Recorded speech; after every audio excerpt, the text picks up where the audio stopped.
Good morning class. Today we will start our new chapter number 3rd, that is atom and molecule. देखो बहुत ही basic चीज़ है, atom क्या होता है. ठीक है, atom is impure form of substance which is made up of same kind of particle,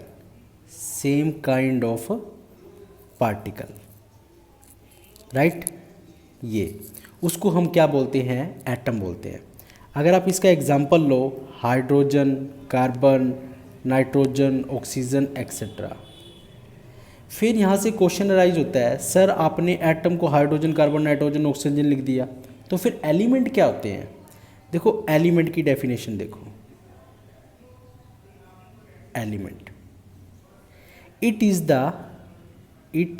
the pure form of any substance,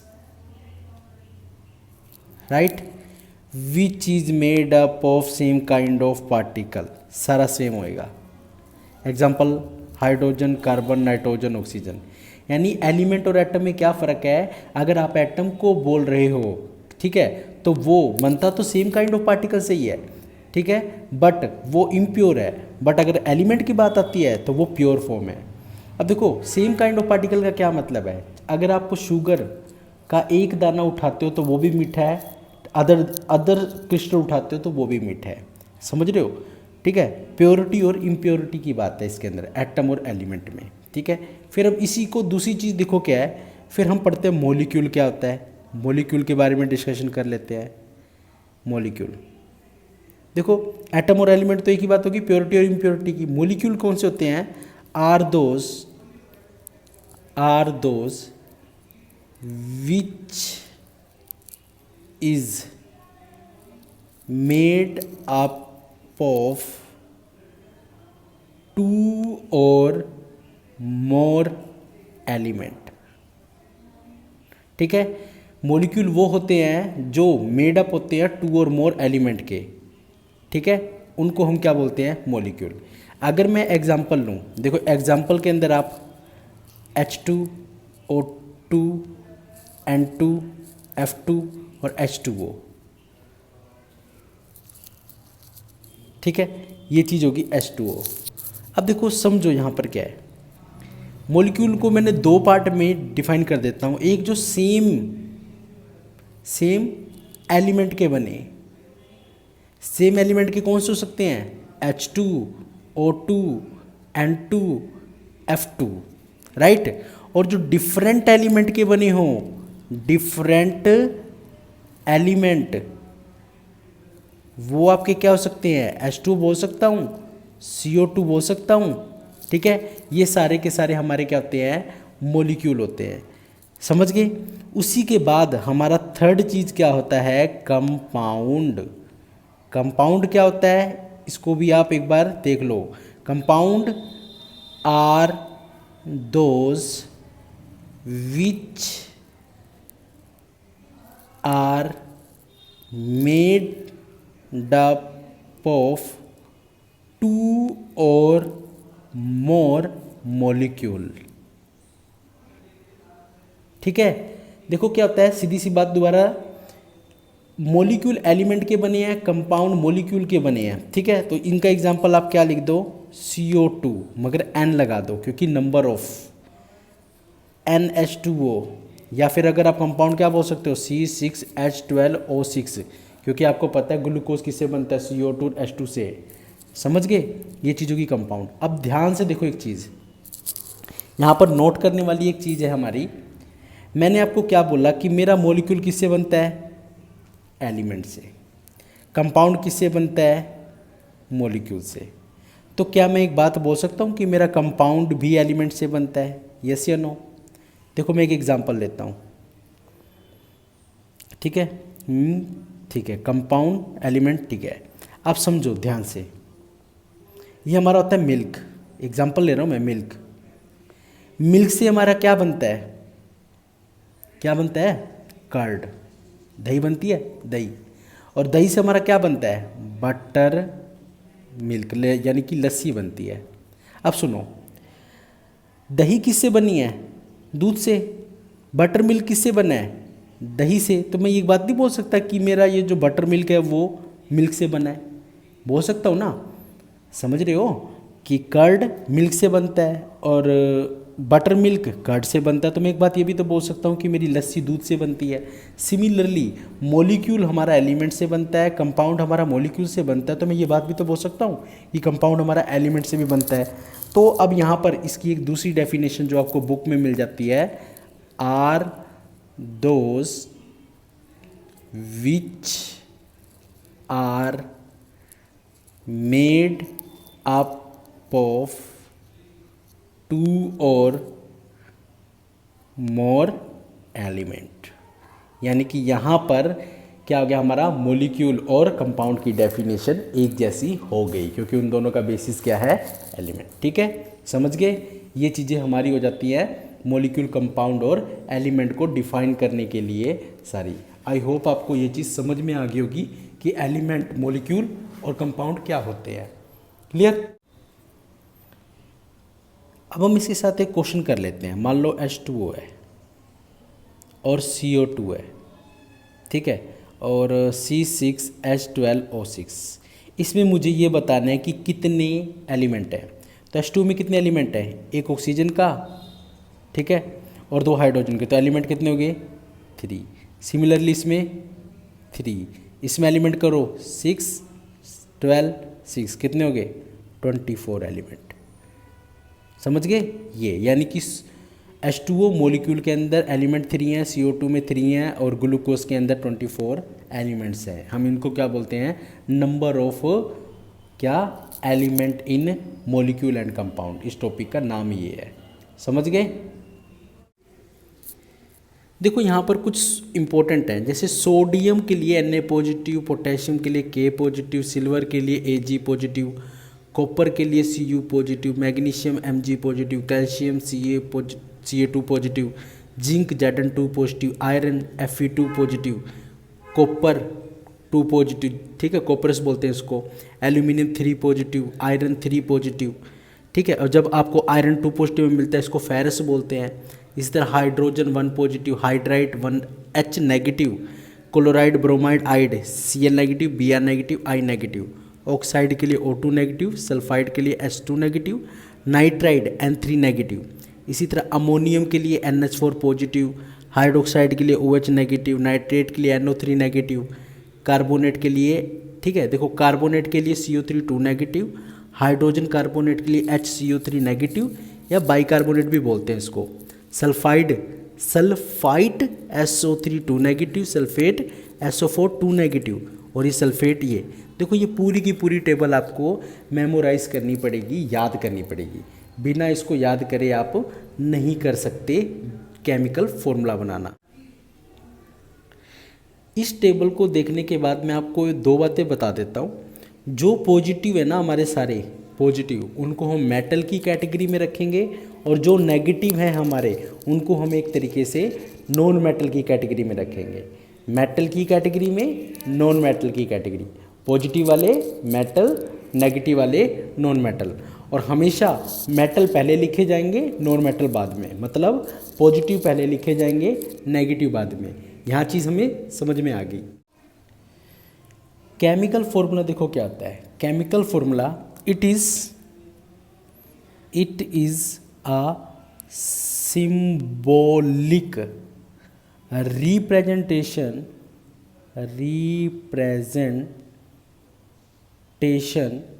ठीक है, of, it is a symbolic representation of its composition, ठीक है, its composition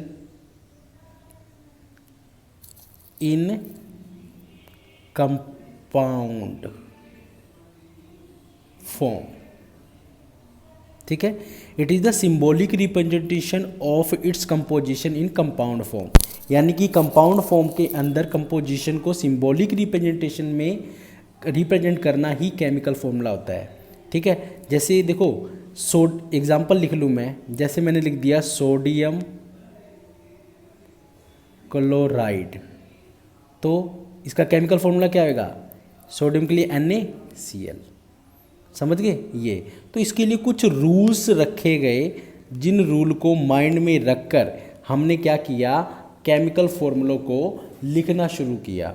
ठीक है, तो सबसे पहला rule देखो क्या है हमारा, है जो भी वैलेंसी, ठीक है, वैलेंसी और इसके ऊपर जो भी चार्ज होएगा, ठीक है, वैलेंसी और चार्ज किसके ऊपर, on the ion must be balance. ठीक है, उनको हम क्या करेंगे, बैलेंस करेंगे। दूसरी बात क्या है, देखो ये भी रूल बता रहा हूँ, फिर मैं इनको अप्लाई करके बताऊंगा। दूसरी बात क्या है, इन कंपाउंड, इन ए कंपाउंड, ठीक है, in a compound metal is always written first instead of non metal. Non metal यानी कि मेटल को पहले लिखेंगे नॉन मेटल के कंपैरिजन में। जैसे NaCl है ना, तो देखो Na के ऊपर ये जो पॉजिटिव चार्ज था, Cl के ऊपर नेगेटिव, तो ये हमारा पॉजिटिव वाला मेटल और Cl वाला नेगेटिव। तो हम इसको कैसे लिखेंगे, Na पहले लिखेंगे, नेगेटिव बाद में, तो इसको किस कंबाइंड फॉर्म में NaCl लिखेंगे। समझ गए। चलो तीसरी चीज़ देखो क्या है, तीसरी चीज़ के अंदर ये कहता है कि इन a compound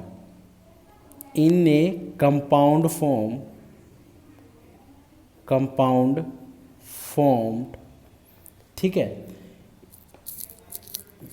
if poly atomic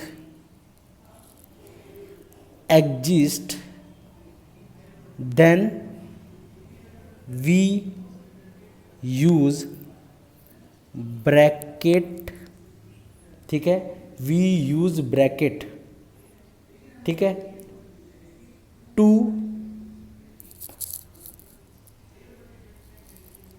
enclose it before, क्या करने के लिए, before writing the number, writing the number two indicate ratio, यानी कि अब मैं इसको पूरा मतलब समझाता हूँ। देखो मैं एक ले लेता हूँ, जैसे एग्जाम्पल है अमोनियम सल्फेट। देखो अमोनियम ये होता है हमारा अमोनियम सल्फेट, SO, इसको ब्रैकेट में बंद कर दिया, फिर यानी कि इसको ब्रैकेट में बंद कर दो रेशो को बैलेंस करने के लिए। ये जो आपका है ना, ये हमारा पॉली एटॉमिक है। क्या है, पॉली एटॉमिक अगर कोई मॉलिक्यूल होगा तो उसको ब्रैकेट में बंद करके उसके बाद उसके रेशो को बैलेंस किया जाएगा। ठीक है, समझ रहे हो। अब मैं इनके कुछ एग्जांपल्स बता देता हूँ जो आपको बहुत इजी कर देंगे। ठीक है, किसको कंपाउंड सिंपल कंपाउंड फॉर्म में लिखने के लिए। देखो मैंने क्वेश्चन ले लिया, क्वेश्चन क्या लिखता हूँ, write down the formula of, ठीक है, किस किस का, सबसे पहले सोडियम ऑक्साइड, सेकंड कौन सा है हमारा, एल्यूमिनियम क्लोराइड, राइट। थर्ड कौन सा है हमारा, थर्ड है हमारा सोडियम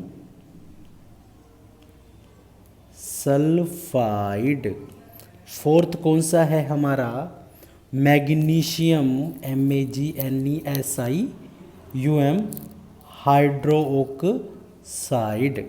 ठीक है, अब इन सब के हमें क्या बताने हैं, कि जो आपको सामने देखो सिंगल सिंगल दे रखा है। सबसे पहले सोडियम ऑक्साइड, सोडियम ऑक्साइड के लिए देखो सोडियम का सिंबल क्या होता है, Na, ठीक है, इसके ऊपर पॉजिटिव चार्ज आता है ना, पॉजिटिव। ऑक्साइड के ऊपर क्या आता है, O2 नेगेटिव। तो लिखो Na का जो भी पॉजिटिव चार्ज है यहाँ पे लिख दिया 1, ऑक्साइड के ऊपर 2, इन दोनों को क्रॉस मल्टीप्लाई। तो Na के साथ क्या लिखा जाएगा, Na2, ये O1 लिखो या ना लिखो। सेकंड देख लो, एल्यूमिनियम क्लोराइड। एल्यूमिनियम पे कितना चार्ज, 3, क्लोराइड पे नेगेटिव। लिखो फिर एल्यूमिनियम पे 3, क्लोराइड पे 1, क्रॉस मल्टीप्लाई, AlCl3, Al का 1, Cl3, 1 लिखने की कोई ज़रूरत नहीं। इसी तरह सोडियम सल्फाइड, सोडियम के ऊपर 1 पॉजिटिव, सल्फाइड पे 2 नेगेटिव। तो लिखो Na का 1, 2, क्रॉस मल्टीप्लाई, तो Na2S। मैग्नीशियम हाइड्रोक्साइड, Mg का 2 पॉजिटिव, हाइड्रोक्साइड OH नेगेटिव होता है। तो लिखो Mg का 2, OH का 1। अब ये पॉली एटॉमिक है, पॉली एटॉमिक रूल के अकॉर्डिंग Mg तो 1 ही है, OH का ट्वाइस ऐसे बनेगा। ठीक है, समझ गए। ये तो क्या थे, हमारे कंपाउंड दे रखे थे, फॉर्मूले बनाने हैं। और अगर फॉर्मूला दे रखा होता, मान लो MgOH दे रखा तो कैसे लिखते, magnesium hydroxide, Na2S sodium sulphide. ठीक है, देखो इसको जैसे आपने इसको बनाया ना, इसको तोड़ सकते हो ना, Na का 1, S का 2, इसी तरह सोडियम सल्फाइड, AlCl3, Al1Cl3, इसको पहले तोड़ लो, Al के ऊपर 3 पॉजिटिव, Cl के ऊपर नेगेटिव, तो एल्यूमिनियम क्लोराइड। ठीक है, इसी तरह Na2O सोडियम ऑक्साइड। इस तरीके से आप इनके सबके फॉर्मूले बना सकते हो। Today topic is mole concept. ठीक है, तो सबसे पहले हमें मोल के बारे में पता होना चाहिए। मोल क्या आएगा, डिनोटेड बाय N। ठीक है, दोबारा बता रहा हूँ, मोल के अंदर हम बोल रहे हैं तो N आपका क्या आता है, given mass by molar mass.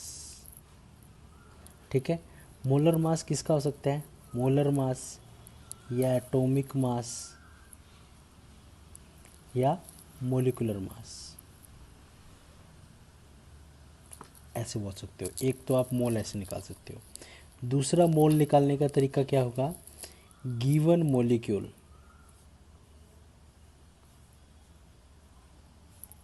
Divided by 6.022 into 10⁻23 molecule. ठीक है, ये भी मोल हो गया। थर्ड आपका जो मोल यूज होता है, given litre divided by 22.4 litre at STP। STP मतलब स्टैंडर्ड टेम्परेचर प्रेशर। ठीक है, स्टैंडर्ड टेम्परेचर प्रेशर के ऊपर है ये चीज़। ये सारे मोल निकालने के तरीके हैं। एक तो ये तरीका जो आप 9th में पहले पढ़ चुके हो, 9th का तरीका। एक चीज़ और है, हेयर आर सम एग्जाम्पल। ठीक है, ऑन मोल कंसेप्ट कुछ एग्जाम्पल दे रखे हैं, उनके ऊपर हम न्यूमेरिकल करेंगे। सबसे पहला देखो क्या है, calculate the mass of 6.022 into 10⁻23 molecules of calcium carbonate. ठीक है, अगर आप चाहो इस मेथड से भी कर सकते हो, चाहो इस मेथड से भी। देखो इन्होंने क्या बोल रहा है, मास निकालना है। तो मास के लिए मोल कंसेप्ट का फॉर्मूला क्या होगा, N = given mass by molar mass. ठीक है, ऑफ इतने मोलिक्यूल के लिए देखो गिवन मोलिक्यूल भी कितने हैं। तो सबसे पहले मैं फर्स्ट का आंसर करके दिखाता हूँ तुम्हें।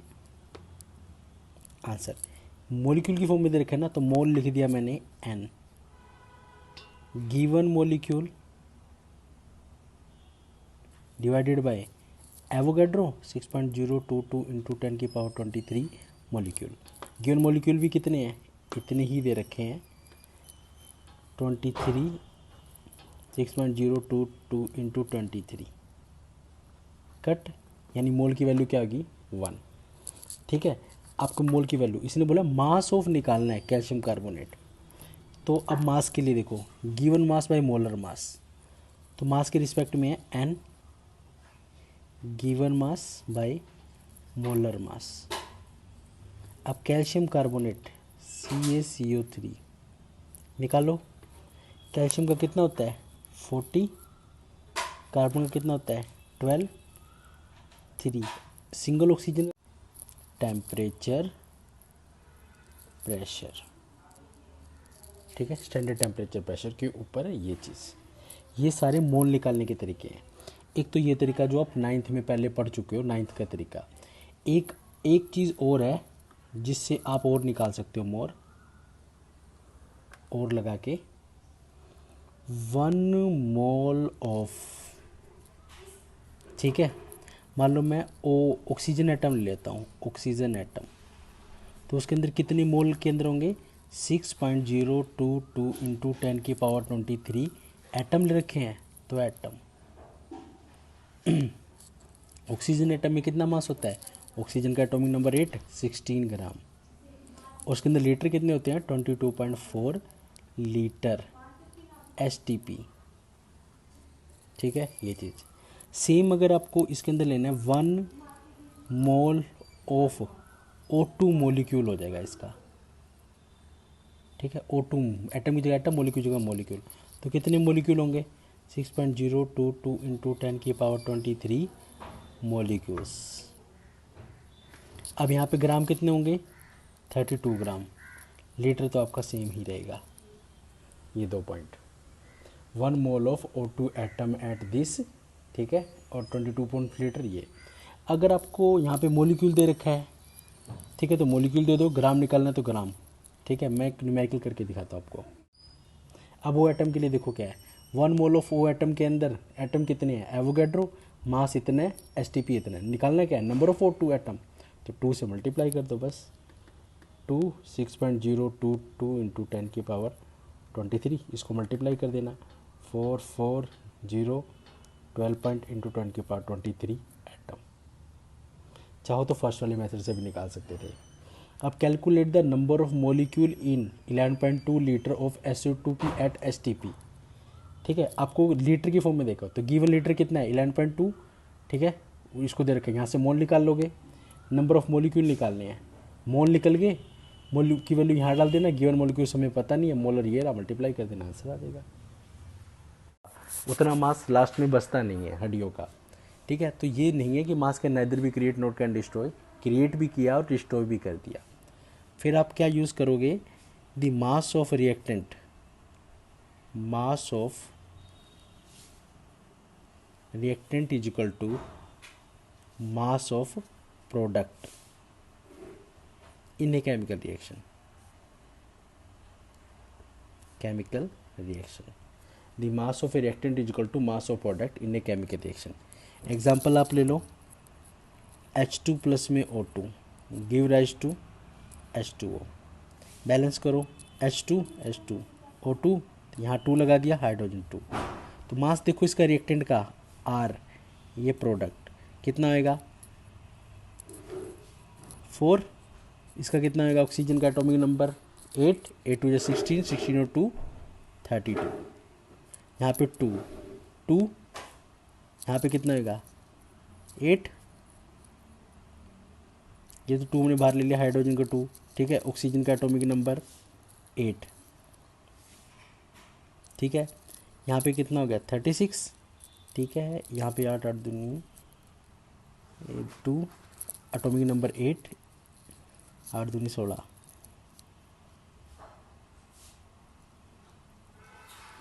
ठीक है, और यहाँ पे आपने क्या कर दिया 36, क्योंकि 18 two 36, clear. every element is fixed proportion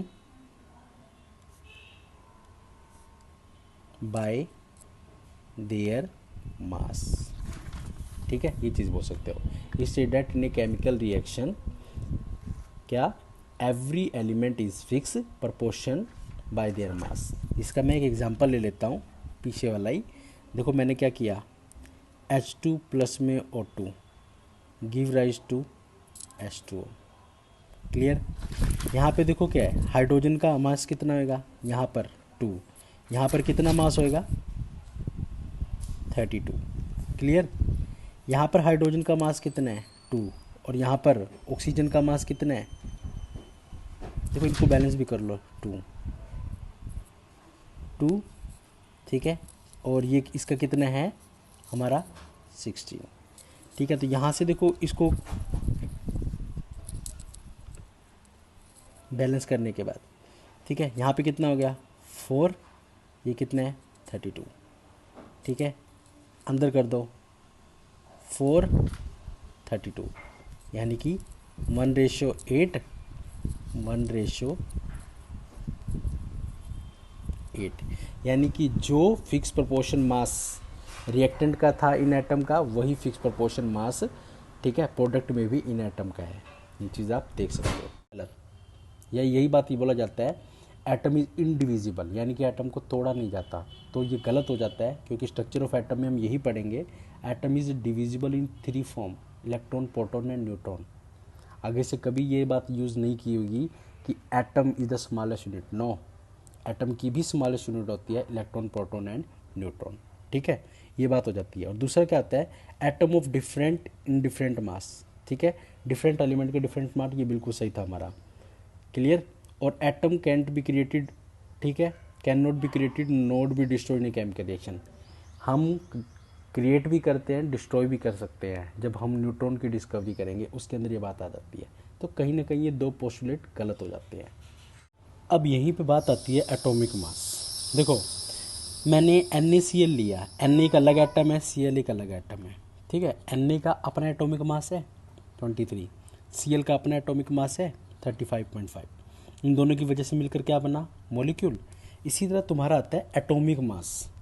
देखो एटॉमिक मास अगर इंडिविजुअली निकाला गया, ये 23 कैसे आया, तो देखो सबसे पहला जो एटम था इस दुनिया में वो हाइड्रोजन था, उसका मास 1 लिया गया, तो उसके बारे में स्टडी करी गई, ठीक है। उसके बाद जो आइसोटोप के बारे में डिस्कशन किया गया, तो कार्बन का पहला आइसोटोप बना था 13, क्योंकि एटॉमिक मास तो कार्बन का 12 होता है, बट आइसोटोप के रिस्पेक्ट में बनाया गया 13। तो उस रिस्पेक्ट में देखो बोला गया atomic mass, AMU, atomic mass unit. दुनिया में कितने भी एटम निकाल लो, 1/12 मास ऑफ कार्बन 12 एटम, यानी अगर तुम्हें किसी का भी निकालना है तो उसको 1/12 mass of carbon of atom के रिस्पेक्ट में आप किसी का भी निकाल सकते हो, ठीक है। तो इसी तरह अब उसको निकालने के लिए अगर मैं तुम्हें बोलूँ, ठीक है, तो देखो कैसे निकालेंगे हम उसको।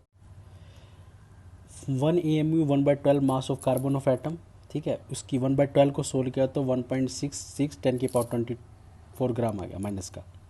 अगर तुम्हें हाइड्रोजन एटम का निकालना है, ठीक है, मास किसकी टर्म में, AMU की टर्म में, तो हाइड्रोजन का इटसेल्फ मास कितना होता है 1.67 × 10⁻20, ठीक है। इसी को 1 AMU से डिवाइड कर दो, 1 AMU यानी कि 1.66 × 10⁻24, और इसको सोल्व करने के बाद अप्रोक्सीमेट आंसर आएगा तुम्हारा 1.0078 AMU।